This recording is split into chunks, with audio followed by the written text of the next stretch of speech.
ঢাকায় চলচ্চিত্রের শীর্ষ নায়ক শাকিব খানের সুখ্যাতি ছড়িয়ে আছে আন্তর্জাতিক অঙ্গনেও।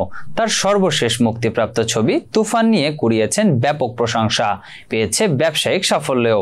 এর মধ্যে আরব আমিরাতের গোল্ডেন ভিসা হাতে পেয়েছেন শাকিব।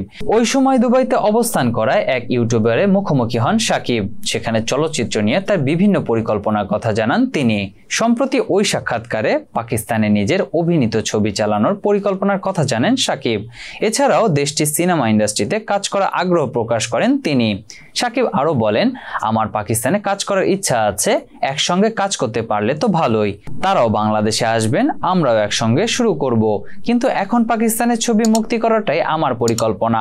ঢালিউডের এই মেগাস্টার বলেন, বাংলাদেশ ও পাকিস্তান এই দুটি দেশ একটা সময় চলচ্চিত্র নিয়ে অনেক কাজ করেছে, আমরা একসঙ্গে কাজ করেছি।